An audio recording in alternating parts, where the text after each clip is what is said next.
Hello and welcome to another episode of Clean Talk. Today is January 25th, 2024. This is our inaugural Clean Talk episode for the new year 2024. We're in our third year of Clean Talk, the infection prevention podcast, and very excited to have our inaugural episode in our facility here at the Seal Shield warehouse in Jacksonville, Florida. It's a beautiful sunny day outside. We've got the air conditioning on in here because we've got a hot show planned for you. Very excited to have our guest today. Dr. Brian Nguyen is an ophthalmologist, and he's the founder and CEO of Steri-Write. Dr. Nguyen, welcome to Clean Talk. Thank you, Brad. So nice to be here. A little bit about myself. I'm a board-certified ophthalmologist, 30 years in private practice in Northeast Ohio, so I appreciate the warm weather here in Florida. Thank you. As an ophthalmologist, my focus of clinical care is surgical and medical diseases of the eye. So cataract surgery, glaucoma surgery, laser vision correction, such as LASIK. And that's what I do as an ophthalmologist during the day. My night gig is Steri-Write, which we'll have a chance to talk about in a little bit. Well, I'm sure our audience will be very interested in the Steri-Write product, a great emerging infection prevention technology. Why don't you tell us what Steri-Write is? Tell us a little bit about how you got involved with that. Steri-Write is the world's first and only, that I'm aware of at this point, UVC LED touchless sanitizer for writing instruments. It offers a clean pen every time to the end user using UVC LED technology in a touchless fashion. Think of it as almost a paper towel dispenser where you wave your hand in front of it, it spits out a clean paper towel. Steri-Write spits out a clean pen that's used by the end user and then replaced in the top of the unit to be recycled through the day. So it's green and clean. We're not putting pens in landfills anymore. And that's the idea behind Steri-Write. So obviously a lot of benefits. We know that pens can be a cross-contamination point, certainly in healthcare. What was the need that you recognized that caused you to create this solution for infection prevention? Well, if I can give you a little bit of the backstory to Steri-Write, about 10 years ago, I made the observation from my pediatrician colleagues that they had two waiting rooms, one for well kid visits and one for sick kid visits. And I thought that made a lot of sense. Let's not intermingle the sick kids with the well visit kids. However, those parents registered those patients in a central registration area and were using pens out of a basket or pens that were on a clipboard with a chain. And so the two waiting rooms made sense to me, but the registration part of it didn't. And I thought there was cross-contamination there. And I was driving back from vacation with my family, and I told my wife, I'm going to invent something that sanitizes and sterilizes pens. And that's where the idea was originated for Steri-Write. Well, I think it's intuitive, right? We've all been in the waiting room. You're surrounded by a bunch of sick people, and here you are sharing pens and pads to log in to get registered for your healthcare treatment. So do you have any evidence on what the problem really is and how Steri-Write helps to address the issue? So there's been a number of reports published on what germs live on pens or shared writing instruments, and that's been going on for the last decade or so. The Cleveland VA, under the direction of Curtis Donsky, reached out to me and wanted to study pens and the Steri-Write device. And it was very interesting what they did. So in the Cleveland VA, they went around and they swabbed pens in communal areas, such as pens in a basket where there's employee health or clinical areas. And they found that 64% of those pens were contaminated with some type of bacteria. They also found that 6% of those were contaminated with MRSA, which is methicillin-resistant Staph aureus. Superbug, which we're all familiar with. They found a need. Let's look at and see what we can do with this. And plus, they were looking for a solution to kiosks where their patients would sign in and put their fingers on kiosks. And they were looking for electronic stylus that the patient could use to put their information in without having to touch the kiosk. And so that's what started the study. So they ran inoculated pens through the Steri-Write device and found that the device did quite well with, bugs that are susceptible to UVC radiation. And it was a reported 99.9% success rate of killing those common pathogens found on writing instruments. Some interesting arms of the study is that they targeted MRSA, the superbug, and they have colonized patients that are in a ward. That's what they do. They isolate those patients with known MRSA. And they went to those patients and they gave them 2 pens to write with for 30 seconds. And then they took those pens back and inoculated them and found out what was the transference rate.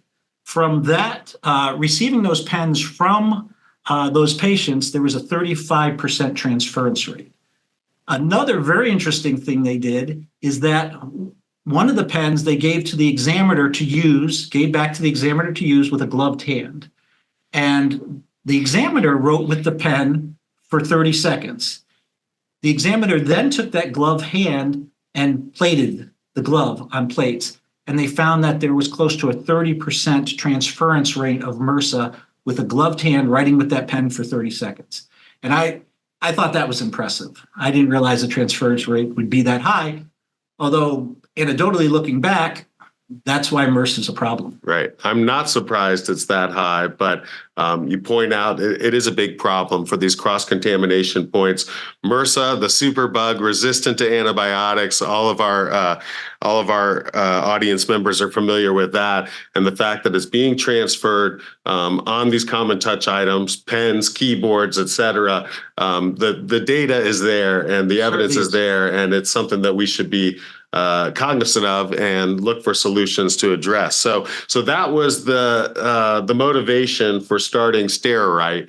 I'm always interested in speaking with physicians who have become entrepreneurs. So you're an ophthalmologist, you see this opportunity in the marketplace and you decide, you know what? I'm going to be an entrepreneur. What is the thought process that drives that? And, what has that experience been like? Well, as an ophthalmologist, and I'm generalizing here, but most ophthalmologists are gadget folks. Okay. We're in, high-tech microsurgical instruments. We're using lasers. So we're gadget people that like to fix things via surgical means. So it was, for me, it was kind of a natural progression into entrepreneurship. Here's a problem. I want to fix it. Okay, what's the solution and how do I come up with that solution?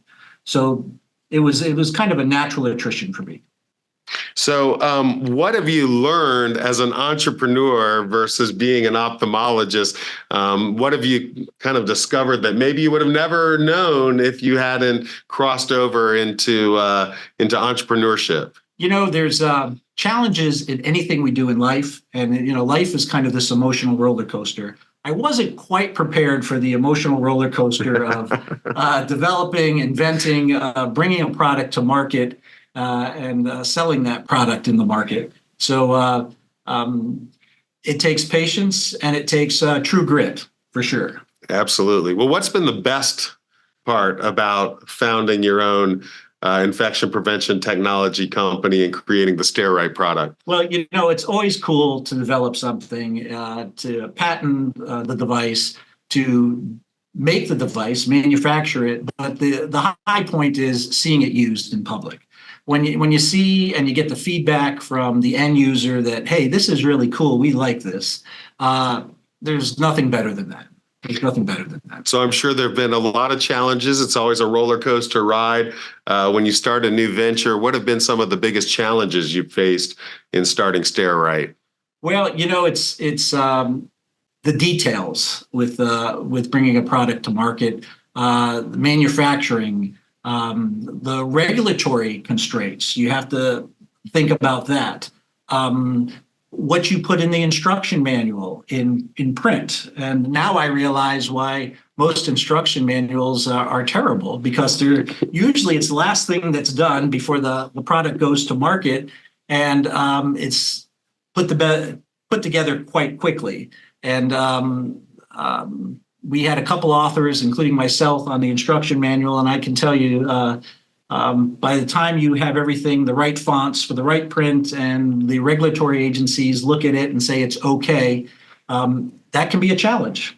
Absolutely. I'm sure many more challenges as well. I'd like to talk a little bit more about the technology. It is an elegant product. I've had a chance to use the product. We actually have it in our demo room here at Seal Shield. Tell us a little bit about the technology and how it works. Okay, so the technology utilizes germicidal UVCs. Which is a big plus for this type of application because it cuts down on the power consumption of the unit. And this particular unit can be run on 8 D-cell batteries. We don't have the degradation effects of using vapor bulbs in this, the bulbs that were used in a lot of units. So we don't have to worry about that. Pretty much what we do is just look at the voltage across the array, and if ever that drops, then we know there's a problem. Haven't seen, and there's a warning light that goes on. But these LEDs in this particular unit last for greater than 5 years, normal use. But the way it works is pens put in at the top, and the unit itself holds 14 pens at a time. So there's always a pen ready on demand. Goes into the UVC chamber. And that UVC chamber actually spins the pens 120 degrees every 15 seconds to be sure every side of that pen is irradiated with the UVC light. So UVC LEDs were a game changer, are perfect for this type of application. And I think there's future applications down the road that are going to be as well received as the Steri-Write application. Well, I applaud you for the thoughtfulness of your design, and a lot of our audience members are very familiar with UVC, and of course, UV radiation has been around for a very long time, but during COVID, we saw an increase in UV solutions to help prevent COVID transmission and cross-contamination, and now the market is starting to understand that there are differences in UVC and those sources, and as you mentioned, the mercury bulbs that are traditionally used in many of the UV robots have a very broad spectrum. They put off a lot of energy. There's some benefits to that you can have low exposure times for high kill rates, but you're getting a lot of excess noise in the spectrum that can cause material degradation and some other issues. UVC LEDs allow you to have a very narrow bandwidth in the efficacious spectrum, eliminate some of that noise that causes material degradation, and it's really ideal for close proximity for device disinfection. So I applaud you that you have used that solution. As you mentioned, low energy, low heat, high efficacious, and because you can get so close to the pens with your UVC LEDs, you're getting great disinfection. You also mentioned the rotating 120 degrees.